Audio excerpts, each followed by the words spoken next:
பழைய பாடல். கிருபை எம்மை சூழ்ந்து கொள்ளும் தம் கிருபை, கர்த்தரில் மகிழ்வோம் களி கூர்ந்திடுவோம், கண்டடைந்தோம் கிருபை. யோர்தானை கடந்து வந்தோம், எங்கள் இயேசுவின் பலன் அடைந்தோம். இவ்வளோ தூரம் என்னை நடத்தினார் என்ற நன்றி உள்ளவங்க எல்லாம் கரங்களை உயர்த்தி கர்த்தருக்கு நன்றி சொல்லுங்க பார்க்கலாம். So good, wonderful, hallelujah. கரங்களை தட்டி சேர்ந்து பாடலாமா? 1 2.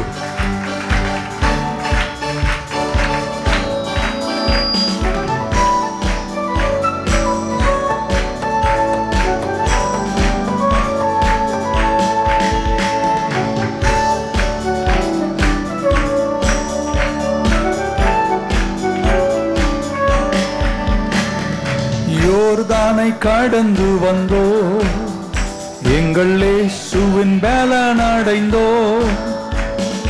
யோர்தானை கடந்து வந்தோ, எங்கள் இயேசுவின் பலன் அடைந்தோ.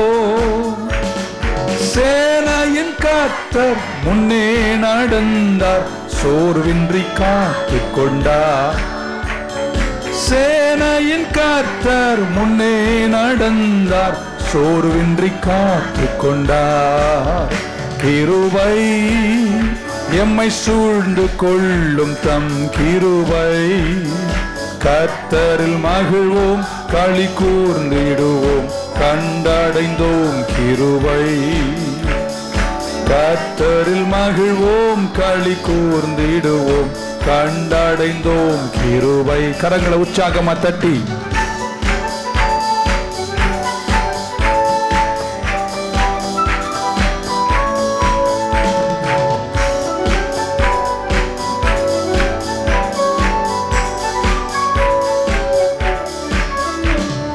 தேசமே பயப்படாதே, எங்கள் தேவன் கிரியை செய்கிறார். தேசமே பயப்படாதே, எங்கள் தேவன் கிரியை செய்கின்றார். தேசத்தின் நன்மை சேமம் அருள்வார், தாசர்கள் வேண்டிடுவோம். தேசத்தின் நன்மை சேமம் அருள்வார், தாசர்கள் வேண்டிடுவோம். கிருபை எம்மை சூழ்ந்து கொள்ளும் தம் கிருபை, கர்த்தரில் மகிழ்வோம் களி கூர்ந்திடுவோம், கண்டடைந்தோம் கிருபை. கர்த்தரில் மகிழ்வோம் களி கூர்ந்திடுவோம், கண்டடைந்தோம் கிருபை. கர்த்தரி வாண்டினிலே பெரும் காரியம் செய்திடுவார். விசுவாசமா கையை தட்டி பெரும் காரியம் செய்திடுவார். கால் வைக்கும் தேசம் இயேசு தருவார், காத்திருந்தே அடைவோம். கால் வைக்கும் தேசம் இயேசு தருவார், காத்திருந்தே அடைவோம். கிருபை எம்மை சூழ்ந்து கொள்ளும் தம் கிருபை, கர்த்தரில் மகிழ்வோம் களி கூர்ந்திடுவோம், கண்டடைந்தோம் கிருபை. கர்த்தரில் மகிழ்வோம் களி கூர்ந்திடுவோம், கண்டடைந்தோம் கிருபை. ஆண்டுகள் நன்மையினால் முடிசூண்டு வளம் பெருக, ஆண்டுகள் நன்மையினால் முடிசூண்டு வளம் பெருக. தேசத்தின் மீது கண்களை வைத்து பாசமாய் நோக்கிடுவார். தேசத்தின் மீது கண்களை வைத்து பாசமாய் நோக்கிடுவார். கிருபை எம்மை சூழ்ந்து கொள்ளும் தம் கிருபை, கர்த்தரில் மகிழ்வோம் களி கூர்ந்திடுவோம், கண்டடைந்தோம் கிருபை. கர்த்தரில் மகிழ்வோம் களி கூர்ந்திடுவோம், கண்டடைந்தோம் கிருபை. கர்த்தரில் மகிழ்வோம் களி கூர்ந்திடுவோம், கண்டடைந்தோம் கிருபை. கர்த்தரில் மகிழ்வோம், களி கூர்ந்திடுவோம், கண்டடைந்தோம் கிருபை. Thank you Lord Jesus. வெற்றி கொடி பிடித்திடுவோம், வீரநடை நடந்திடுவோம். எத்தனை பேர் நம்புறீங்க இந்த 2026 யெகோவா நேசே உங்களுக்கு வெற்றி கொடி ஏற்றுவார், ஜெயமாக நீங்கள் நடப்பீர்கள், கர்த்தர் உங்களை கைவிடாமல் காத்துக்கொள்வார். ஹல்லேலூயா. சேர்ந்து ஒரு அடி மட்டும். we are running short of time. Amen.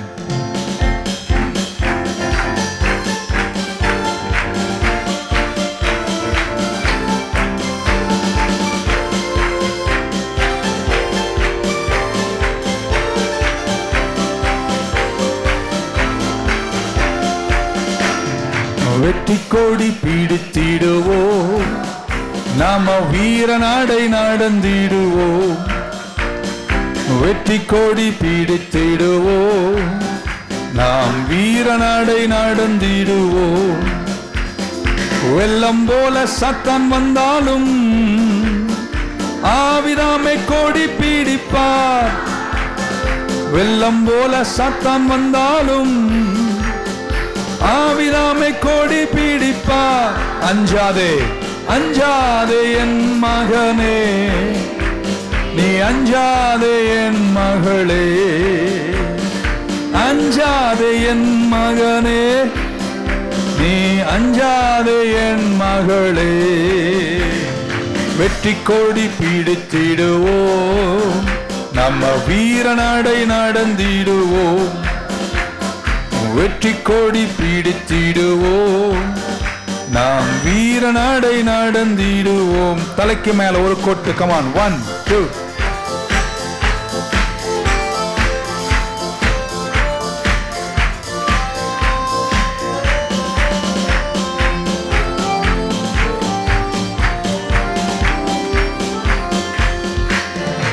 ஆயிரம் தான் துன்பம் வந்தாலும் அணுகாது அணுகாது.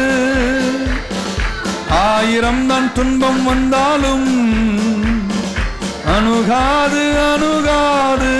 சொல்லுங்க சொல்லுங்க. ஆவியின் பட்டயம் உண்டு, நாம் அலகையை வென்று விட்டோம். ஆவியின் பட்டயம் உண்டு, அலகையை வென்று விட்டோம். கடைசியா கையை தட்டி வெற்றி கொடி பிடித்திடுவோம், நம்ம வீரநடை நடந்திடுவோம். வெற்றி கொடி பிடித்திடுவோம், நம்ம வீரநடை நடந்திடுவோம். ஆமென். நேரம் நமக்கு விரைந்து போகுது. இது வருஷத்தின் கடைசி. இந்த வருடம் முழுவதும் கர்த்தர் நம்மை காத்து இந்த தூரம் நடத்தி வேண்டியதெல்லாம் கொடுத்து நம்மை பாதுகாத்து நல்ல சுகத்தை தந்து பலவீனங்களெல்லாம் நீக்கி துன்பம் துயரத்தெல்லாம் ஜெயிக்கிற ஞானத்தை தந்து இன்னைக்கு அழகு பூத்தவர்களாய் தேவாலயத்தில் வந்து அமர கடைசி ஞாயிற்றுக்கிழமையை காண கர்த்தர் தந்த கிருபைக்காக தட்டினா நல்லா தட்டி ஆமேன்னு சொல்லிடுங்க.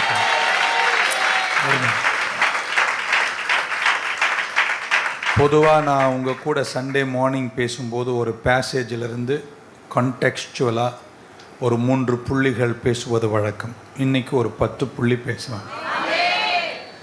ஓகே, ஒரு கான்டெக்ஸ்ட் இல்லாமல் சில அறிவுரைகளை மட்டும் சொல்லி நான் முடிக்கிறேன். கூர்ந்து கவனிக்கணும். முதல் புள்ளி, ஃபர்ஸ்ட் திங், உங்களுக்காக நீங்கள் ஜெபிக்கணும். பக்கத்தில் ஒருத்தரை பார்த்து சொல்லுங்கள், உங்களுக்காக நீங்கள் ஜெபிக்கணும். பிறருக்காக நாம் ஜெபிக்கலாம், நீங்கள் எனக்காக ஜெபிக்கலாம், நான் உங்களுக்காக ஜெபிக்கலாம். பட் இந்த காலங்களில் அதெல்லாம் நல்லதாக இருந்தாலும் you must zoom your attention. உங்களுடைய சிந்தனையை ஏகப்படுத்தி நீங்கள் உருவாக்கப்பட்ட நோக்கத்தின் கரையில் நிற்பதற்கு, உங்கள் டெஸ்டினேஷன் கடவுள் உங்களை எதற்காய் வைத்தாரோ அந்த கரையில் சேர்வதற்கு உங்கள் வாழ்க்கைக்காக, உங்களுக்காக, உங்கள் குடும்பத்திற்காக நீங்கள் ஜெபிக்கணும். நீங்கள் இப்படி சொல்லலாம், பாஸ் நீங்கள் தான் எங்களுக்காக ஜெபிக்கிறீங்களே. கண்டிப்பாக அதுக்காக தான் என்ன வச்சுருக்கார். ஆமேன். ஆண்டவர் கூட எனக்காய் பரிந்து பேசுகிறார். But you have a responsibility over your destiny. உங்களுடைய உருவாக்கப்பட்ட நோக்கத்தின் கரையில் சேர உங்களுக்கு ஒரு பொறுப்பு இருக்குமேயானால் முதலாவது நீங்கள் உங்களுக்காய் ஜெபிக்க வேண்டும். பேதுரு சிறையில் இருந்தார். ஆமென். சபையார் அவருக்காக ஊக்கமாய் ஜெபித்தார்கள். நான் இப்படி சொல்கிறேங்க, நீங்கள் நிறைய பேர் அந்த பேதுருவின் சிறைக்கு மூன்று கதவுகள், 3 கேட் இருந்துச்சு, வாசல்கள் இருந்துச்சு. நான் இன்னைக்கு உங்களுக்காக ஜெபிக்கிறேன், எல்லா வாசலையும் நீங்கள் கடப்பீர்கள். ஜெபித்த போது முதல் வாசல் திறந்தது, ஆனால் பேதுரு சிறைக்குள்ளே தான் இருக்கிறான். 2வது வாசல் திறந்தது, பேதுரு சிறைக்குள்ளே தான் இருக்கிறான், இன்னும் வெளியே வரல. நீங்கள் நிறைய பேர் அந்த நிலையில் தான் இருக்கீங்க. முதல் வாசலை ஜெயிச்சிட்டோம், 2வது வாசலும் திறந்தாச்சு, ஆனால் இன்னும் சிறையிருப்பு நீங்காமல், ஒரு தூரம் பட்டணத்தினுடைய மகத்துவங்களை காணாமல் சிறைக்குள்ளே தான் இருக்கிறீர்கள். இந்த காலத்தில் நீங்கள் ஜெபத்தால் அந்த சிறை கதவையும் தாண்டி, அதற்கு பைபிள் சொன்ன வார்த்தை இரும்பு கதவு, அதையும் தாண்டி நீங்கள் பட்டணத்தினுடைய மகத்துவங்களுக்கு வர வேண்டும். நம்ம தாத்தா, நம்முடைய கிராண்ட்ஃபாதர், நம்முடைய கிராண்ட்மதர், அவங்கெல்லாம் உழைத்து களைத்து மரித்து போனார்கள். நிறைய பேர், நான் இப்படி நம்புகிறேன், நம்முடைய குடும்பங்களில் நம்முடைய முற்பிதாக்கள் இன்னும் அந்த இரும்பு கதவை தாண்டாமலே உழைத்தும் களைத்தும் மரித்து போனார்கள். இன்றைக்கி என்னுடைய ஜெபம், இந்த 2025 அவங்க தாண்டாத இரும்பு கதவை நீங்கள் தாண்ட வேண்டும். நீங்கள் புரிஞ்சுக்கணும், அந்த இரும்பு கதவு ஒரு சங்கிலியால் கட்டப்பட்டிருக்கு. அந்த சங்கிலி ஒரு சத்ருவின் கையில் இருக்குது. இந்த நாட்கள், இந்த வாரங்கள், இந்த மாதங்களெல்லாம் நீங்களும் நானும் ஜெபிக்க கர்த்தர் நம்முடைய கனவுகளை தாண்டி சீக்கிரத்தில் திறக்க வேண்டி இரும்பு கதவையும் திறந்து, கர்த்தர் உங்களை எங்கே நிற்க வைக்கணும்னு நினைச்சாரோ அந்த கரையில் சீக்கிரம் நீங்கள் நிற்பீர்கள் என்று நான் நம்புகிறேன். பக்க சொல்லுங்க, ஜெபிக்க வேண்டும். இயேசு கிறிஸ்துவை குறித்து மத்தேயு சுவிசேஷம் 4ஆம் அதிகாரத்தின் முதல் வசனம் சொல்லுகிறது, Jesus was led by the Spirit into the wilderness. பரிசுத்த ஆவியானவரால் நடத்தப்பட்டு இயேசு வனாந்தரம் கொண்டு பிசாசினால் சோதிக்கப்பட வனாந்தரத்துக்கு கொண்டு செல்லப்பட்டார். 2ஆம் வசனம் சொல்லுகிறது, and when he had fasted 40 days and 40 nights, 40 பகலும் 40 இரவும் அவர் ஜெபித்தாராம். பக்க சொல்லுங்க, ஜெபித்தார் அப்படின்னு. சின்ன வயதாய் இயேசு இருக்கும் பொழுதே அறிவாற்றலையும் ஞானத்தையும் பெற்றுக்கொண்டார். பைபிள் சொல்லுகிறது, he grew in wisdom and stature. ஞானத்திலும் விருத்தியிலும் அவர் வளர்ந்தார். அப்படின்னா அறிவாற்றலோடும் வேத ஞானத்தோடும் அவர் வளர்ந்திருக்கிறார். 12வது வயது தொடங்கியே அவர் பிரசங்கிக்கிறதும் அவர் ஞானிகளோடு பேசுவதும் வழக்கமாக இருந்துச்சு. ஆமென். இவையெல்லாம் இருந்தும், அறிவில் தான் வளர்ந்தும், ஞானத்தில் வளர்ந்தும், இயேசு கிறிஸ்து தன்னுடைய லட்சியக்கரையை நிறைவேற்றுவதற்கு அவர் ஜெபிக்கிறவராயிருந்தார். ஜெபம்தான் நமக்கு ஜெயத்தை கொண்டு வரும். 40 நாட்கள் பசியை தாங்கி அவர் புசிக்காமலும் குடிக்காமலும் வனாந்தரத்தில் உபவாசித்து ஜெபம் பண்ணினார். ஆமென். ஏன்னா அவருக்கு தெரியும், எனக்கு அறிவு இருக்கு, எனக்கு ஞானம் இருக்கு, ஆனாலும் ஆமென், நான் யார் என்று கூட நான் என்னை அறிந்து கொண்டேன். அவர் லூக்கா 4 சொல்றார், இதற்காக தான் கர்த்தரனை அபிஷேகித்தார், நொறுங்குண்டவர்களை விடுதலையாக்க, தரித்திரர்களுக்கு சுவிசேஷம். This is my purpose. நோக்கத்தை கூட கண்டறிஞ்சிட்டாரு, ஆனால் அதை நிறைவேற்றுவதற்கு அவர் ஜெபிக்கிறவராயிருந்தார். 2025க்குள் பிரவேசிக்கிற என்னுடைய அருமை பிள்ளைகளே, நீங்கள் பல விஷயங்கள் புரிந்தாலும் அறிந்தாலும் அந்த கரை சேர வேண்டுமானால் நீங்கள் ஜெபிக்கிறவர்களாய் இருக்க வேண்டும். மார்க்கு சுவிசேஷம் 1:35 இப்படி வாசிக்கிறோம், and in the morning rising up a great while before day, பகலுக்கு முன்பாகவே அதிகாலையில he went out and departed into a solitary place and he prayed there. ஆமென். இயேசு கிறிஸ்துவினுடைய ஊழியம் செழிக்குது. இயேசு கிறிஸ்துவை திரள் மக்கள் தேடுகிறார்கள், கூட்டம் கூட்டமாய் அவருக்கு வருகிறார்கள். ஆனாலும் ஃப்ளரிஷிங் மினிஸ்ட்ரி இருந்தும், ஆமென், செழிக்கிற ஊழியம் தனக்கு இருந்தும் அதிகாலையில் தனிமையில் சென்று பிதாவோடு உறவாடி ஜெபிக்கிறவராய் கர்த்தர் காணப்பட்டால் ஜெயிக்கிறவங்க எல்லாம் வராமேன்னு சொல்லுங்க பார்க்கலாம். நீங்கள் ஜெபித்தே ஆக வேண்டும். இப்படி சொல்லட்டுமாங்க, துவக்கம் முதலே உங்களோடு போராடுவதற்கு சத்ரு ஆயத்தமா இருக்கிறான். relentless devil from the beginning. நான் சொல்றேங்க, துவக்கம் தொடங்கி அவங்க கூட போராடிட்டு இருக்கிறான். நீங்க ஜெபத்தை மறந்துட்டீங்கன்னா லட்சியக்காரையின் வாசல் வரும்போது உங்களை வெட்கப்படுத்துகிற திட்டங்களை அவன் ஏற்படுத்துவான். அவனை ஜெயிக்கணும்னா நீங்க சொல்ல மாட்டீங்க. பைபிள் சொல்லுகிறது, இயேசுவை சோதித்த பின்பு ஒரு குறுகிய காலத்திற்கு தான் சத்ரு இயேசுவை விட்டு விலகி போனார். ஆமென். ஸோ எல்லாம் முடிஞ்சது என்று யாரும் இருக்கக்கூடாது. இப்படி சொல்றேன், உங்களையே நீங்கள் ஜெபத்தால் கோட்டை கட்டி பாதுகாக்க வேண்டும். சொல்ல மாட்டீங்களே. ஆமென். கன்சிஸ்டண்டா உங்களை ஜெபத்தால் ஃபோர்ட்டிஃபை பண்ணுங்கள். ஏனென்றால் நமக்கு தெரிஞ்ச சத்ருவாகிய சாத்தான் சும்மா இருப்பது இல்லை. ஆமென். ஜனங்க உங்களுக்காய் ஜெபிக்கணும், நான் உங்களுக்காய் ஜெபிப்பேன், யாராவது உங்களுக்காய் ஜெபிக்கணும். அதை விட முக்கியமா நீங்க உங்களுக்காக ஜெபிக்கணும். ஆமென். சீக்கிரம் நீங்க உயர்வீங்க நான் நம்புறேன். அதுவும் 27 பேர் தான். சீக்கிரம் நீங்கள் உயரங்களுக்கு போவீர்கள். நல்லா கேட்டுக்க. அந்த உயரங்கள் வரும்போது, அந்த உயரத்தில் நிற்கும் போது என்னுடைய ஜெபம் யாரும் வெட்கப்படக்கூடாது. அந்த வாசல் அண்டை வந்து நிற்கும் போது அங்கேயும் உங்களை தோற்கடிக்க கூடாது. நீங்கள் கடைசி வரைக்கும் வெற்றியோடு கூட பிரவேசிக்க கர்த்தர் உங்களுக்கு கிருபை தருவாராக. 2 தெசலோனிக்கேயர் 3ஆம் அதிகாரத்தினுடைய முதல் 2 வசனத்தில் இப்படி வாசிக்கிறோம். Finally, brethren அப்படின்றார், pray for us that the word of the Lord may have free course. வசனம் விடுதலையோடு முன் செல்ல வேண்டும். And be glorified even as it is with you, and that we may be delivered from unreasonable and wicked men.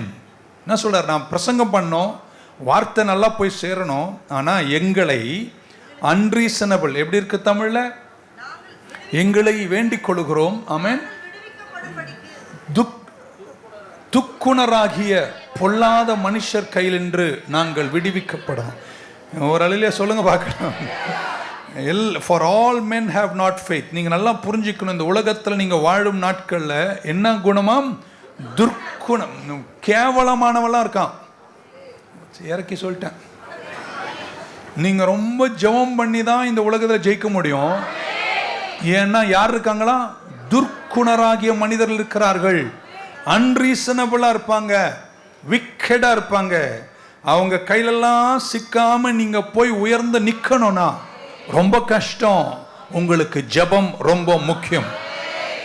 இப்படி ஒன்று சொல்றேன் கேட்டுக்கோங்க. உங்களை பார்த்து ஈனு இழிக்கிறவங்க எல்லாம் நல்லவங்க கிடையாது. போச்சு, இருக்கிறாமேன்னு போச்சு. சிரிக்கிறாங்கன்றனால அவங்க எல்லாம் உனக்கு சாதகம்னு நினைச்சிடாதீங்க. இருக்கீங்களாங்க சிஸ்டர் அப்படின்னாங்க உஷாரரு. அப்படி துர்க்குணராகிய மனிதர்களும் தீயவர்களும் இருக்கிற இந்த உலகத்தில் உங்களை உண்டாக்கிய நோக்கத்தின் கரையில் நீங்க உயர்ந்து நிக்கணும்னா உங்களுக்கு ஜெபம் ரொம்ப அவசியம் என்று விசுவாசிக்கிறவங்க கையை உயர்த்தி ஒரு ஆமீன் சொல்ல மாட்டீங்களா? இப்படி சொன்னா புரியும். இயேசு கிறிஸ்து ஒன்னும் பண்ணலங்க, யாருக்கும் எந்த தீங்கும் செய்யலங்க. பிதாவை மகிமைப்படுத்தி பிதாவோடு உறவாடி தன் சேவையை செய்து கொண்டிருக்கிறார். அவரை தூக்கி சிலுவையில தொங்க விட்டு அடிக்கணும்னு திட்டம் போடுறாங்க. ஆமென். இயேசுவுக்கே அந்த நிலைமைனா நீங்க கொஞ்சம் உயர்ந்து பாருங்க. ஆமென். சிரிக்கிறவங்க யாரும் நிஜமா சிரிக்கல என்பதை புரிந்து கொண்டு, சிரிக்கும் போதும் அவர் முன்னாடி நின்று கொண்டு சிரிச்சாலும் சரி, வாழ்த்தினாலும் சரி, இறக்குனாலும் சரி, நான் உன்னை நம்புற மாதிரி இல்லை, நான் ஜெபித்து கொண்டே இருப்பேன் என்றால் இந்த உலகத்தில் துர்க்குணராகிய மனிதர்கள் இருக்கிறார்கள். அதன் நடுவில் நான் ஜெயிக்க வேண்டுமானால், உன்னை ஃபோர்ட்டிஃபை பண்ணி உன்னை கோட்டை கட்டி நிற்க வேண்டுமானால் ஜெபமே. இல்லையா? சொல்ல மாட்டீங்களாங்க? பயத்தால கூட ஜெபம் பண்ணாதீங்க. அதை விட லட்சியக்கரை சேரணும் என்ற எண்ணத்தோடு, இந்த உயரத்தில் நிற்க வேண்டும் என்ற எண்ணத்தோடு நீங்கள் ஜெபித்துக் கொண்டே இருக்க வேண்டும். நம்பர் 1 பக்க சொல்லுங்க, ஜெபம். நம்பர் 2 இப்படி சொல்றாங்க, நம்ம எல்லாரும் 2025 என்ற ஒரு வருஷத்தை நம்ம கடந்து சீக்கிரம் பிரவேசித்து அதனூடே நடக்க போகிறோம். இப்படி சொல்ல விரும்புகிறேன், நீங்க எல்லாவற்றையும் எதை செய்றீங்களோ, அது கார்பென்ட்ரியா இருக்கட்டும், ஊழியமா இருக்கட்டும், அரசியலா இருக்கட்டும், ஐடியா இருக்கட்டும், வேலையா இருக்கட்டும், நீங்கள் அதில் சிறந்தோங்கி தான் வாழ வேண்டும். எக்ஸலன்ஸ் அண்ட் கம்பீட்டன்ஸ் உங்களுக்குள் இருப்பதாக. இங்கிலீஷ்ல சொன்னா டெவலப் எக்ஸலன்ஸ், டெவலப் கம்பீட்டன்ஸ். நீதிமொழிகள் 22-29 ஒரு 100 முறை வாசித்திருப்போம். இப்படி சொல்லி வாசிக்கிறோம், see as thou a diligent man in his business. ஒரு மனிதனை வேலையில் சிறந்தோங்குவதை நீங்கள் கண்டிருக்கீங்களா? தன் வேலையில் ஜாக்கிரதையா இருக்கிறவனை நீங்கள் கண்டால் நீங்க புரிஞ்சுக்கலாமா, அவன் நீஜருக்கு முன்னே நிற்காமல் ராஜாக்களுக்கு முன்பே நிற்பான். உங்களை உற்சாகப்படுத்துகிற இந்த கடைசி வருஷத்தின் கடைசியில புது வருஷத்தில் பிரவேசிப்பதற்கு முன்பு நான் ஜெபிக்கிறேன், ஆவரேஜா நீங்க யாரும் இருக்கக்கூடாதுங்க. எல்லாத்திலுமே நீங்க சிறந்தோங்கணும். பிரசங்கம் பண்றீங்களா சிறந்தோங்கணும், வேலை செய்றீங்களா சிறந்தோங்கணும், பிசினஸ்ல நீங்க சிறந்தோங்கணும், அரசியல் நீங்க சிறந்தோங்கணும், ஊழியத்தில் நீங்க சிறந்தோங்கணும். எதை செஞ்சாலும் அதை நன்றே செய், அது இன்றே செய், அதில் தேரும் வரை செய், அதில் உயர்ந்து நிற்கும் வரை செய், அந்த கரை சேரும் வரை செய். ஆமென். கம்பீட்டன்ஸ் வளர்த்துக்கோங்க, மாஸ்டரி வளர்த்துக்கோங்க. ஆமென். ஹல்லேலூயா. இல்லை என்றால் லட்சியக்கரையினுடைய வாசல் வந்து நிற்கும் போது, நிறைய திறமையுள்ளவர்களுக்கு நடுவே நீ நிற்கும் போது வெட்கப்பட்டு போகாமல் இருப்பதற்கு கடவுள் உனக்கு தந்த திறமைகளில் நீ சிறந்தோங்கிதான் நிற்க வேண்டும்.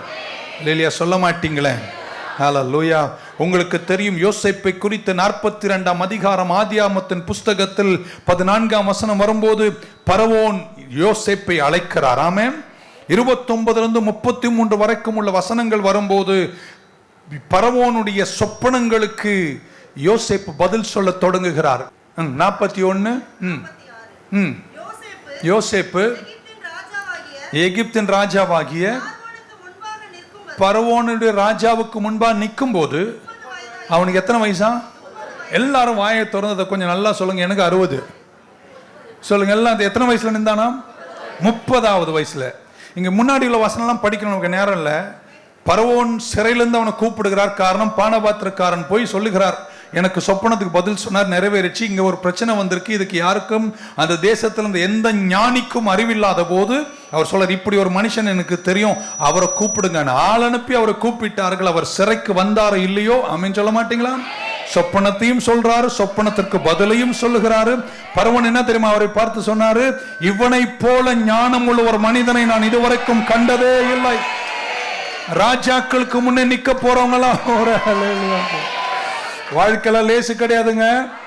உயரங்கள் போவது லேசு கிடையாதுங்க. அந்த உயரத்தில் சென்றாங்க நிற்பது லேசு கிடையாதுங்க.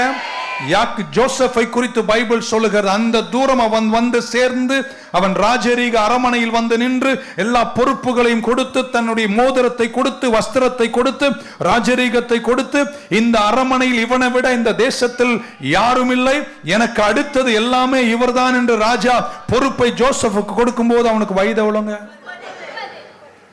அம்மா அப்படி போறாமையா சொன்ன மாதிரி இருந்துச்சு. எத்தனாவது வயசுங்க? நம்ம இன்னும் 60 கூட நம்முடைய வாழ்க்கையில காண வேண்டிய லட்சியக்கரை மகத்துவத்தை காண at the age of 30. நல்லா கேளுங்களேன். சிறை கைதியாய் இருந்தவன் கூட தன்னுடைய 30வது வயதில் ராஜரீகத்தில் உயரக்கூடிய வழிகளுக்கு தனக்கு கொடுத்திருந்த தன்னுடைய திறமைகளில் அவன் சிறந்தோங்கி நின்றதனால கொஞ்சம் தூரம் தான் நீஜர்களுக்கு முன்னே நின்றான். பின்பு அவனை கர்த்தர் ராஜாவுக்கு முன்னே. ஒரு 3 பேரை தட்டி சொல்லுங்க, எதை செய்தாலும் நன்றே செய், தேரும் வரை செய், தேர்ச்சி பெறும் வரை செய், உயர்ந்து நிற்கும் வரை செய். சும்மா தண்ணியை ஊத்தி புளி கலக்கி அதுல கொஞ்சம் உப்பை போட்டு ரசம்னு சொல்லாதீங்க. போச்சுரா இருக்கிறாமேன்னு போச்சு. என்ன சொன்னீங்க பாஸ்டர்? தண்ணி ஊற்றி புளியை கலக்கி உப்பை போட்டு குடின்னு சொல்றது ரசம் கிடையாது என்பதை பணிவன்புடன் தெரிவித்துக் கொள்கிறேன். இது ஏன் இப்போ சொன்னீர்கள்? காரணம் உண்டு. You have to be competent. You have to grow in excellence. Amen. பக்கத்துல 30 வயசுன்னு சொல்லுங்களேன். நீங்க எப்போ வருவீங்கன்னு கேளுங்க. ஒரு தூரம் உங்களை உண்டாக்கின நோக்கத்தில் வரணுங்க. எதற்காக தாயின் கருவுல பொறுத்துனாரோ அந்த நிரூபணத்தை நிறைவேற்றுவேன்னு சொல்றவங்கலாம் உங்களுக்கு தெரியுமாங்க, நம்ம பைபிள்ல ஜோவாஷ்னு ஒரு ராஜா இருந்தாரு. 8வது வயதுல ராஜாவானார். அல்லேலூயா சொல்லுங்க பார்க்கலாம். எத்தனாவது வயதுல? அப்ப வயதல்லங்க முக்கியம், அறிவு தாங்க முக்கியம். இன்னொரு முறை சொல்ல போறேன், எத்தனாவது வயதுல ஜோவாஷ் ராஜாவானாராம்? 8வது வயதுல. அப்ப வயது முக்கியமா அறிவு முக்கியமா? போச்சு. வராத பின்னாடி எல்லாம் ஒரு ராமன் கூட வரல. இன்னொரு ஜோசியான் ஒரு ராஜா இருந்தார். அவர் 9வது வயதுல ராஜாவானார். எத்தனாவது வயதுலங்க? It was not the age, it was the knowledge, it was the competence, it is the wisdom, it is the excellence. எதை செஞ்சாலும் உயிர் கொடுத்து செய்யுங்க.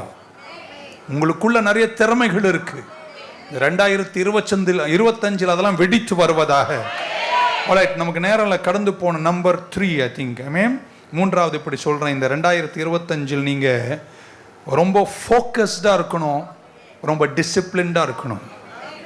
அப்படின்னா எப்படி தமிழாக்க சொல்ல, நீங்கள் கட்டுப்பாடோடு இருக்கணும், அதே நேரத்தில் சிந்த சிதறாமல் இருக்கணும். ஒரு விஷயத்தை எடுத்தீங்கன்னா அதில் எப்படி சொல்லலாம், ஒரு வசனத்தை படித்தா புரிஞ்சிரும்னு நினைக்கிறேன். 57 தமிழ் இங்கிலீஷில் படிக்கிறேன். ஐசையா 57 சும்மா சொல்லிட்டேனோ 57. ஆமென். 57 of the book of Isaiah. For the Lord God will help me, therefore shall I not be confounded, therefore have I set my face like a flint and I know that I shall not be ashamed. Tamil இங்கிலீஷில் இன்னொரு வாட்டி படிக்கிறாங்க, நல்லா இருக்குங்க. The Lord God will help me, கர்த்தர் எனக்கு உதவி செய்வார். Therefore shall I not be confounded, therefore have I set my face like a flint and I know that I shall not be ashamed. கர்த்தராகி ஆண்டவர் எனக்கு துணை செய்கிறார், ஆகியால் நான் வெட்கப்படேன், நான் வெட்கப்பட போவதில்லை என்று அறிந்திருக்கிறேன். ஆதலால் என் முகத்தை கற்பாறையை போலாக்கினேன். என்ன போலாக்கினேன் அப்படின்னா, அதை உரசினாலும் இடிச்சாலும் எது பண்ணாலும் அது கண்ணை அப்படி வச்சா அது அப்படி வச்சதுதான். ஒரு நாள் இப்படி இருக்கிறது, ஒரு நாள் அப்படி இருக்கிறது இல்லைங்க, அப்படியெல்லாம் கிடையாதுங்க. இதுதாங்க என் நோக்கம். அதை நிறைவேற வரைக்கும் என் முகத்தை நான் எப்படி வைப்பாங்க? எங்க ஆமீன்லாம் சொல்ல மாட்டீங்க. காலையில் ஜெயிக்கணுங்க, நம்ம ஒரு தூரம் போகணுங்க, உண்டாக்கின நோக்கத்தை நிறைவேற்றணுங்க. போர்க்களத்தில் நிற்கிற போர் வீரன் ஆமென் தேவையில்லாத எதையும் தன்னோடு சேர்த்துக் கொள்வது இல்லை என்று 2 தீமோத்தேயு 2:4 வாசிக்கிறோம். ஆமென். A soldier is disciplined. அல்லேலூயா சொல்ல மாட்டீங்களா? இந்த தூரம் சேர்ற வரைக்கும் தேவையில்லாத என்டாங்கிள்மெண்ட், தேவையில்லாத எதையுமே உங்க கூட சேர்த்துக் கொள்ளவே போச்சு. ஆமென் போச்சு. எபிரேயர் 12:1 வாசித்து நான் கடந்து போற நேரம்ல 12:1 of the book of Hebrews, இத்தனை திரளான சாட்சிகள். Hebrews 12:1. ஆமென். ஆகையால் மேகம் போன்ற இத்தனை திரளான சாட்சிகள் நம்மை சூழ்ந்து கொண்டிருக்க பாரமான, எல்லாம் சொல்லுங்க பாரமான யாவற்றையும், இன்னொரு முறை சொல்லுங்க பாரமான யாவற்றையும், நம்மை சுற்றி நெருக்குகிற பாவத்தையும் தள்ளிவிட்டு போகல. தள்ளிடுங்கன்னு சொல்ல பார்க்கலாம். மெயினா பாரமானது என்ன செய்யுங்க? தள்ளிடு. ஓகே, வரேன் நிறைய பேசணும் இன்னைக்கு. தள்ளிவிட்டு விசுவாசத்தை துவக்குகிறவரும் முடிக்கிறவருமாறு இயேசுவை எல்லாம் நோக்கின்னு சொல்ல பார்க்கலாம். நோக்கி நமக்கு நியமித்த ஓட்டத்தில் பொறுமையோடு. நல்லா கேட்டுக்கோங்க, பணம் மட்டுமல்லங்க வெற்றி. பணம் ஒரு பிசாசுங்க. ஆனா உங்கள் அலட்ச நோக்கத்தில் விசுவாசத்தை துவக்கினவரும் முடிக்கிறவருமா இருக்க கிறிஸ்துவை நோக்கி பாரமான. அப்படின்னா என்ன பாஸ்டர்? பாவம்னு சொல்லிட்டு உங்களுக்கு விளக்க தேவை நேரம் இல்லை. உங்களுக்கு தெரியும் பாவம்னா என்ன. பாரம்னா என்ன தெரியுமாங்க? தேவையில்லாத ஏதாவது இருந்துச்சுன்னா ஒதுக்கிடுன்றார். நடக்கவே முடியல, அவ்வளவு பாரமா இருக்கு. அந்த பாரத் ஒன்னு எப்படி பாஸ்டர் சொல்றது புரியல. உன்னால ஒண்ணுதான் சுமக்க முடியும், நீ ஏன் 3 சுமக்கிற? கொஞ்சம் விளக்குங்களேன். விளக்க நான் கொண்டு வரல. Remove it. Take the weight away. நீங்க அந்த பார்க்குற அந்த கண் எனக்கு என்ன தெரியும், ஆனாங்க தெரியாத மாதிரி நடிக்கிறோம். பாரமான யாவற்றையும் அகற்றி. டேக் த வெயிட் அவே. பக்கத்தில் வெயிட்டை கழட்டிரு, ஓட்டம் ஈஸியாக இருக்கும். இன்னும் கொஞ்சம் விளக்கி அப்படின்னா, தேவையில்லாத எதையுமே உன் கூட என்ன செய்யாத. ஏன் அமைதி நிலவுதுன்னு நல்லா தானே சொல்கிறேன். இன்னும் சொல்லட்டுமாங்க, இது ரொம்ப நல்ல விஷயம். அது நல்லது உனக்கு பாரமா இருந்துச்சுன்னா அந்த நல்லதை கூட கழட்டிட்டு விசுவாசத்தை துவக்கணும் நோக்கி. இப்படி சொல்லட்டுமா, இன்னைக்கு நல்லதுன்னு நினைக்கக்கூடிய சில விஷயங்கள் இன்னைக்கு உனக்கு பாரமா இருக்குன்னா, லட்சியக்கரைக்கு அந்த நல்லது கூட தடையா இருந்துச்சுன்னா அந்த நல்லது கூட ஓரமா வச்சுட்டு லட்சியக்கரையை நோக்கி ஓடு. ஏன் என்ன புரியாத மாதிரி பாக்குறீங்க? போக நான் உன்னை தாண்டி போயிடறேன். அதிலே சொல்ல மாட்டீங்களாங்க? Number 4 or 5 whatever it is இப்படி சொல்கிறேங்க. ரொம்ப முக்கியமான விஷயத்த சொல்ல போகிறேன். ஜெயிப்பீங்களா? பக்கத்தில் நான் கரை சேர்வங்க. அப்போ நீங்கள் இன்னொன்று வளர்த்துக்கணும், சகிப்புத்தன்மை. Develop endurance. சகிப்புத்தன்மை அப்படின்னா என்ன? சகிப்புத்தன்மைக்கு எப்படி விளக்கம் கொடுக்கலாம்? பல வேதனைகளும் பல துன்பங்களும் பல மன அழுத்தங்களும் இருக்கும்போதும் வேதனைகளை சகித்து கொண்டு பாறைய மாறி, இப்போ படித்தோம் என்ன பாறை?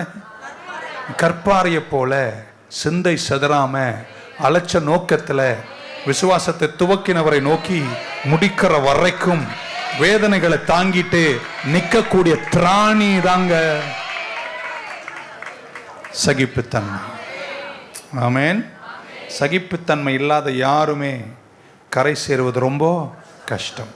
யாக்கோபு 1:2-3 படிச்சு முடுறேன், நேரம் நமக்கு இல்லை. ஆகையால் சகோதரே, my brethren, James 1:2-3-4, my brethren, பக்க சொல்லுங்க, பிரதர் சொல்லுங்களேன், சிஸ்டர் அந்த sister, count it all Joy when you fall into diverse temptations, பலவித சோதனைகளில் அகப்படும் போது என் சகோதரரே நீங்கள் அதை சந்தோஷமாய் எண்ணுங்கள். உங்கள் விசுவாசத்தின் பரீட்சையானது பொறுமை உண்டாக்கும் என்று அறிந்து அதை மிகுந்த சந்தோஷமாய் எண்ணுங்கள். 4ஆம் வசனத்தையும் படிச்சிடறேன். நீங்கள் ஒன்றிலும் குறைவுள்ளவர்களாயிராமல் பூரணரும் நிறைவுள்ளவருமாய் இருக்கும்படி பொறுமையானது பூரண கிரியை செய்ய கடவது. எதுவுமே துன்பத்தின் நடுவிலும் நான் செதறாம, எது நடந்தாலும் நான் பல்ல கடிச்சிட்டு ஜெபம் பண்ணிக்கிட்டு சகிச்சுக்கிட்டு என்ன சேர்ற வரைக்கும் நான் அப்படி இப்படி செதறாம நிப்பேன்னு சொல்றவங்களா அல்லேலூயா சொல்ல மாட்டீங்களாங்க? அல்லேலூயா. எல்லாம் உங்களுக்கு இருந்து சகிப்புத்தன்மை இல்லைனா நீங்க கரை சேருவது ரொம்ப கஷ்டம். ஆமென். ஸோ என்டியூரன்ஸ் தான் உங்க டெஸ்டினியை மேக்சிமைஸ் பண்ணுகிறது. கர்த்தர் நீங்க யாரா இருக்கணும்னு விரும்பினாரோ அந்த விரும்பினவராய் நீங்கள் இருக்க வேண்டுமானால், பக்கத்தில் சாக்கு போக்கு சொல்றதை நிறுத்திடு. அதுங்க அதில் அது இதெல்லாம் கிடையாது. கஷ்டம், வேதனை, முடியல, ஆனால் அதை சகிச்சுக்கிட்டு வரமாட்டேங்குது. இதை மட்டும் கொஞ்சம் மாற்றி, கலங்காதே மகளே, கண்ணீர் தர என்ன ஆமேன்னு சொல்வீங்க, கொஞ்சம் மாற்றி சொல்கிறேன், எல்லாத்தையும் தாங்கிக்கிட்டு. வேதனை கஷ்டமாக இருக்கு, ஆனால் கரை சேர்ற வரைக்கும் என்னுடைய வேதனைகளை நான் சந்தோஷமாக எண்ணிக்கிட்டு இந்த கரையில் சேருவேன்னு சொல்கிறவங்க இருந்தால் ஒரு ஆமேன்னு சொல்ல மாட்டீங்களாங்க? அதனால் ஒரு ப்ராசஸில் தான் நம்ம எல்லாரும் போகிறோம்.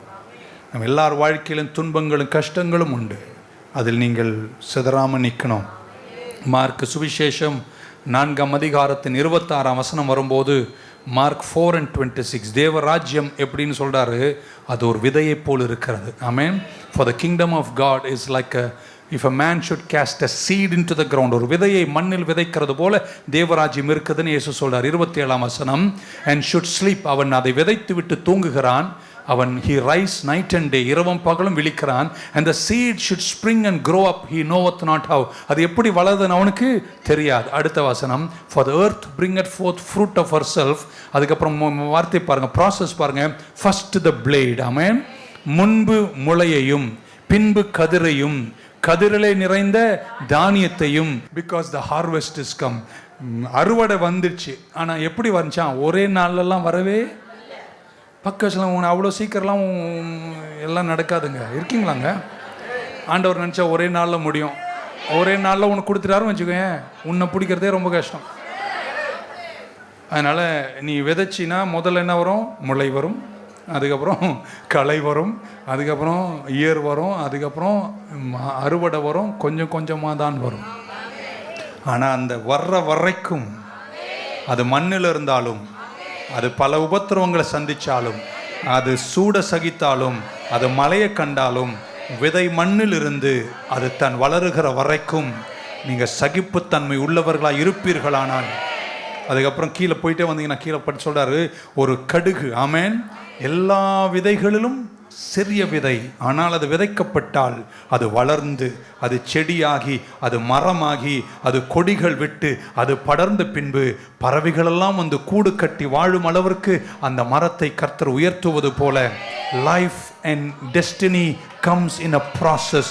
அந்த ப்ராசஸில் பல கடினங்கள் இருந்தாலும் அதில் செதறாமலும் உடையாமலும் உங்கள் வேல்யூ குறைக்காம, ஒன்று சொல்கிறேன் நல்லா கேட்டுக்கோங்களேன், எத்தனை பேர் நம்புறீங்க கர்த்தர் உயர்த்துவாருன்னு? அப்படி உயர்த்துவாருன்னு நம்பிக்கை இருக்கும்போது கஷ்ட காலத்தில் வேல்யூ குறைச்சிடாத. யாருக்கிட்டையும் போய் குனிஞ்சிடாத, யாருக்கிட்டே போய் செதறாத, யாருக்கிட்ட போய் உடஞ்சிடாத. ஏன்னா நீ உயரும் போது அவன் உன்னை நிந்திப்பான். அதனால கஷ்டமா இருந்தா கூட வயிறை இறுக்கி கட்டிட்டு நெல்ல. இல்லையா? சொல்ல மாட்டீங்க. பக்கம் சொல்ல, அந்த கரை நான் கண்டிப்பாக சேருவேங்க அப்படின்னு. கர்த்தர் உங்களை சில நேரம் சோதனையினுடைய நடத்தக்கூடிய நேரங்கள் வருகின்றன. எத்தனை பேருக்கு தெரியும்? உயர்த்துறவங்களெல்லாம் கர்த்தர் கொஞ்சம் சோதிப்பார். நல்ல அப்பாங்க சொத்துக்களை பிள்ளைக்கு கொடுக்கற முன்னாடி என்ன செய்வாங்க? கண்டிப்பாக பிள்ளைகளை என்ன செய்வாங்க? சோதிப்பாங்க. எவங்கிட்ட எதை கொடுத்தா எவன் ஒழுங்கா பாப்பான்னு நல்ல அப்பனுக்கு நல்லா ஆமேன்னு சொல்ல மாட்டேன். நல்ல அப்பனா இருக்கட்டும், நல்ல வியாபாரியா இருக்கட்டும், அவர் தன்னுடைய தொழிலையும் சொத்தையும் சுதந்திரத்தையும் ஒருவன் கையில் கொடுப்பதற்கு முன்பாக அவன் என்ன செய்ய வேண்டும்? சோதிக்க வேண்டும். சோதித்த பின்பு அவன் புடமிட்டு அவன் நிற்பானையானால் தான் ஒரு தகப்பன் கூட அந்த பங்குகளை அவன் கையில் கொடுப்பது போல நான் நம்புகிறேன். சோதனைகளை சகிக்கிற மனுஷன் 3 பேரை தட்டி சொல்லுங்க, சோந்திராத, உடஞ்சிராத, செதறிடாத, நில்லு, சகிப்பு தன்மையோடு நில்லு, ப்ராசஸ்ல நில்லு. கொஞ்சம் தூரத்தில் கர்த்தர் உனக்கு சொன்னதை செய்து முடிக்கிற கிருபையை கர்த்தர் உங்களுக்கு தருவார். பைபிள் இயேசுவை குறித்து சொல்கிறது, அவர் பொறுமையோடு சகித்த பின்பு வாக்குத்தத்தத்தை சுதந்திரித்தார். ஆமென். கலப்பையில் கை வைத்து திரும்பி பார்க்கிறவன் ராஜ்யத்திற்கு தகுதி அற்றவர்கள் என்று பைபிள் சொல்லியது. ஆமேன் சொல்லுங்களேன். ஆண்டவர் சிலதெல்லாம் வேகமாக செய்வார். இங்கிலீஷில் சொன்னால் நல்லா இருக்கும், ரொம்ப ஸ்பீடாக செய்வார், ஆனால் ரஷ் பண்ண மாட்டார். ரெண்டுக்கும் என்ன வித்தியாசம்? நீங்களே போய் டிக்ஷனரியில் பார்த்துக்கோங்க. ஸ்பீடு வேறு, ரஷ் வேறு. God will speed up your process. உங்களை வேகத்தோடு கரை சேர்ப்பார், ஆனால் ரஷ் பண்ண மாட்டார், உங்களை ஸ்ட்ரெஸ் அவுட் பண்ண மாட்டார். ஆகையால் நீங்கள் எந்த சூழ்நிலையிலும் சோதனையின் நடுவிலும் உங்களை உற்சாகப்படுத்துகிறேன், என்னை நான் உற்சாகப்படுத்திக்கிறேன், அதனுடைய நடவுங்கள், கடந்து போங்க, கர்த்தர் உங்களை கைவிட மாட்டார். ஏசாயா 43:1 இப்படி வாசிக்கிறோம், நீ அக்கினியினூடே நடந்தாலும், முதல்ல சொல்ல, நீ ஆறுகளை கடந்தாலும் நீ மூழ்கி போவதில்லை, நீ அக்கினியை கடந்தாலும் நீ வேகாமல் இருப்பாய். ரெண்டத்தையும் சொல்றார், தண்ணியும் சொல்றாரு, நெருப்பையும் சொல்றாரு. சிலதெல்லாம் தண்ணியில் கலந்து போகாது, நீச்சல் அடிச்சு வந்துடுவீங்க. ஆனால் நெருப்பில் எரிய வேண்டியதெல்லாம் கர்த்தர் என்ன செய்வார்? எரிச்சிடுவார். அதனால தான் 2லேயும் நடத்துகிறாரு. நீங்கள் சிலர்லாம் தண்ணியை கடந்துட்டீங்கோ. பாஸ்டர் அடி கிளிக்க வந்துட்டேன் பாஸ்டர். இல்லை, நெருப்பு ஒன்று இருக்குது பாருங்கள், அது உன்னை விட்டு எடுக்க வேண்டியதெல்லாம் தானாக கிழிச்சு எடுத்துரும். கவலைப்படாதீங்க, வருஷ கடைசியில் எங்களை கூப்பிட்டு இப்படி சொல்லி போட்டிங்களே அப்படின்னு. பைபிள் அப்படி தான் சொல்லுது. There are things water cannot remove, but fire removes everything. நெருப்பு பாரங்களெல்லாம் உன்னை விட்டு கலட்டி உன்னை உயர்வுக்கு ரெடி ஆக்கிறது. கையை உயர்த்தும் போது இப்படி சொல்கிறாங்க, நீ பட்ட இந்த அக்கினி சோதனை எல்லாம் உன்னை அழுத்துவதற்கல்ல, உன்னை பறக்க செய்வதற்கு. அல்லேலூயா சொல்லிங்க பார்க்கலாம். நீங்கள் ஒரு ரெஸ்டாரண்ட்டில் போய் வெளியே உட்காந்துருப்பீங்க. ஆமென். ஆர்டர் பண்ணுறீங்க, எனக்கு இது வேணும், அது வேணும், இது வேணும், எல்லாம் சூடாக கொடுங்கன்னு. அங்கே உள்ளே போனீங்கன்னா, எனக்கு தெரிஞ்ச எல்லா ரெஸ்டாரண்ட்லேயும் கோல்டு கிச்சன்னு எனக்கு தெரியாது, எல்லாமே ஹாட்டு கிச்சன் தான். அந்த வெளியே உட்காந்து பசியோடு ஏக்கமாக தாகமாக காத்திருக்கிற அந்த ஜனங்களுக்கு கோல்டு கிச்சன்லேருந்து அல்ல, சூடான கிச்சன்லேருந்து வர்ற சாப்பாடு தான் வெயிட்டாக இருக்கும். அவங்க அதை சாப்பிடும்போது திருப்தி அடைவார்கள். எனக்கு சொல்கிறாங்க, கோல்டாக வந்த எது ஐஸ்கிரீம் தான் லைக்கு, ஆனால் சூடுலேருந்து வர்றீங்க பாருங்க, நெருப்புலேருந்து, நீங்கள் நிறைய பேருக்கு திருப்தியாக இருப்பீங்க, ஆறுதலாக இருப்பீங்க. நெருப்பில் வராத சில சாப்பாடெல்லாம் எனக்கு பிடிக்காது. ஆமேன்னு சொல்ல மாட்டீங்களா? அதுவும் குளிர்காலத்தில் எனக்கு சூடானது தான் பிடிக்கும். Come through the fire. அல்லேலூயா சொல்ல மாட்டீங்களாங்க? நெருப்பில் வரும்போது அந்த ஆகாரமே ஒரு வேற ஷேப்பாக மாறுதுங்க, கலர் மாறுதுங்க, டெக்ஸ்சர் மாறுதுங்க, வாசனை வருதுங்க, அது வேற லெவலில் மாறுதுங்க. ஆமேன்னு சொல்ல மாட்டீங்களாங்க? இப்படி சொல்கிறேன், நெருப்பினுடைய அக்கினி சோதனையினுடைய வந்தவர்கள் யாரும் இருந்த வண்ணமாக இருந்த வரலாறு இல்லை. பக்க சொல்ல, நான் அதில் நடப்பேன் சொல்லுங்களேன். அதனால தான் பைபிள் சொல்லிச்சு, நீ அக்கினியினுடைய நடந்தாலும், படுத்தாலும்னு சொல்லலை, விழுந்தாலும்னு சொல்லலை, நீ அக்கினியினோட நடந்தாலும். இப்படி சொல்ல போற, அக்கினியா இருந்தாலும் நடப்பதை நிறுத்தாத. ஏன்னா உன்னை வெளியே கொண்டு வரும்போது நிறைய பேருக்கு நீ ஆசீர்வாதமா இருப்பாய். ஹல்லேலூயா. கர்த்தர் உன்னை ஆசீர்வதிப்பார். பக்கத்துல கடைசியில நல்லதுதான் உனக்காக காத்திருக்கிறது. ஆமேன். நெருப்பு இல்லாம, ப்ராசஸ் இல்லாம நீங்க யாரும் உயர்ந்து நிற்க முடியாது. இன்னொன்று கடைசி வார்த்தை இப்படி சொல்லுறேன், நம்ம வாழ்க்கையில் ஒரு நல்ல சுபாவத்தை வளர்த்துக்கணும். ஒரு மனிதன் கஷ்டப்பட்டு உயர்ந்துட்டானா, அவன் உயரும் போது அவனை இகழ்கிறவர்கள் நிறைய பேர் இருப்பார்கள். நீங்கள் அப்படி பண்ணாதீங்க. ஏன்னா அந்த உயரம் வருவதற்கு அவர் பட்டப்பாடு அவருக்கு தான் தெரியும்.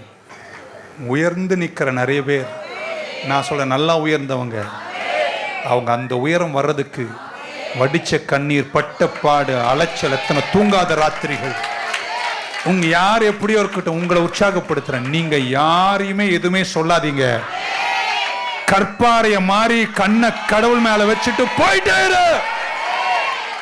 சொல்ல மாட்டீங்களாங்க? ஏன்னா உங்களுக்கு ஒரு கரை இருக்கு, அந்த கரையில சீக்கிரம் நிப்பீங்க. நான் நம்புகிறேன் கர்த்தர் உங்களை கைவிடவே மாட்டார். அல்லேலூயா சொல்ல மாட்டீங்களா? ஹல்லேலூயா. அமைதியோடு கூட, பொறுமையோடு கூட, சகிப்புத்தன்மையோடு கூட கர்த்தர் அழைத்த அழைப்பில் போவதற்கு ஒரு சில சாதாரண படிகளை அறிவுரையாக அன்பாக உங்கள் சகோதரனாக சொல்லியிருக்கிறேன். இவைகளை மனதில் கொண்டு இந்த வருஷத்தின் கடைசியில் கர்த்தரை நோக்கி கொண்டு சிறந்தோங்கும் தன்மைகளோடு வெற்றியோடு கூட உயர்ந்து நிற்கும் கிருபை பெற்றவர்களாய் 2025 டிசம்பர் 29 நான் உங்களை சந்திக்கும் போது நிறைய பேர் உங்கள் சாட்சிகளை பலத்ததாய் எழுதி முடிப்பீர்கள் என்ற நம்பிக்கையோடு இந்த வார்த்தைகளை உங்களுக்கு சமர்ப்பிக்கிறேன். கர்த்தர் உங்களை ஆசீர்வதிப்பாராக. Shall we stand? நம்ம எழுந்து நிற்கலாமா? Thank you so much. நன்றி. எழுந்துருவோம். Hallelujah Lord. Thank you Jesus.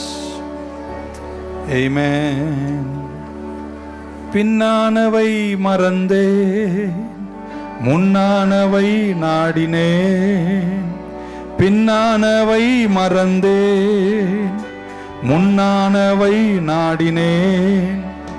கிறிஸ்துவை அறிகின்ற தாகத்தினால் எல்லாமே இழந்து விட்டேன். நான் எல்லாமே இழந்து விட்டேன்.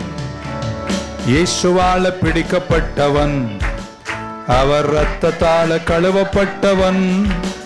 நான் இயேசுவால பிடிக்கப்பட்டவன், அவர் இரத்தத்தால கழுவப்பட்டவன். எனக்கென்று எதுவும் இல்லை, இப்பூமி சொந்தமல்ல. எனக்கென்று எதுவும் இல்லை, இப்பூமி சொந்தமல்ல. எல்லாமே எல்லாமே இயேசு, எல்லாமே இயேசு, எல்லாமே இயேசு, இயேசு இயேசு, எல்லாமே இயேசு. என்னோட எல்லாரும் கரங்களை உயர்த்தும் போது கர்த்தருக்கு நன்றி சொல்கிறேன். கர்த்தர் உங்களை ஆசீர்வதி. எல்லாரும் கையை உயர்த்தி கர்த்தரை நோக்கி பார்க்கலாம். பரலோக பிதாவே, இந்த காலை வேளைக்கு நன்றிப்பா. we have come to the very end of this year. எங்களை ஆச்சரியமாக நடத்துங்க, அற்புதமாக எங்களை நடத்துங்க. இன்னும் 2 நாள் 3 நாளில் இன்னொரு புது வருஷம்ப்பா.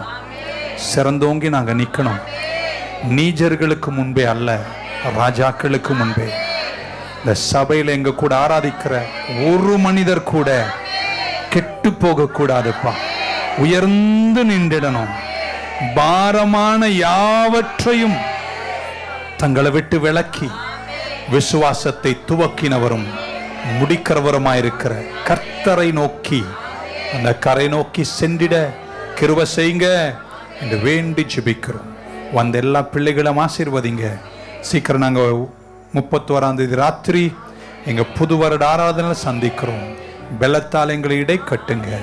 மான் கால்களை மாற்றுங்க. தொடர்ந்து காத்துக்கொள்ளுங்க. ஏசு கிறிஸ்துவின் நாமத்தில் ஜெபிக்கிறோம் நல்ல பிதாவே. கரங்களை உயர்த்திய ஆத்துமாவே கர்த்தரை ஸ்தோத்திரி. முழு உள்ளமே பரிசுத்த நாமத்தை ஸ்தோத்திரி. என் ஆத்துமாவே கர்த்தர் செய்த சகல உபகாரங்களையும் மறவாதே. கர்த்தராகிய இயேசு கிறிஸ்துவின் கிருபை, பிதாவாகிய தேவனுடைய அன்பு, பரிசுத்த ஆவியானுடைய அந்யுன்ய ஐக்கியம் நம் அனைவரோடும் அல்ல பரிசுத்தவானுடன் திருச்சபையோடும் கூடி வந்த அனைவரோடும் இன்றும் என்றும் இருப்பதாக. God bless you. Have a wonderful Sunday. Thank you. பின்னானவை மறந்தேன், முன்னானவை நாடினேன்.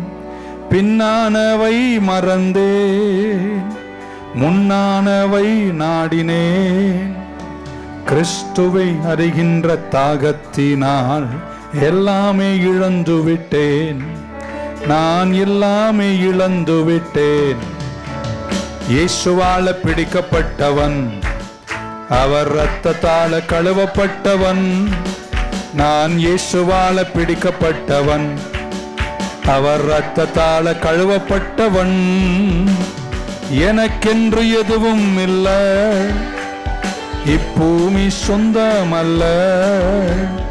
எனக்கென்று எதுவும் இல்லை, இப்பூமி சொந்தமல்ல. எல்லாமே எல்லாமே இயேசு, எல்லாமே இயேசு, எல்லாமே இயேசு, இயேசு, இயேசு.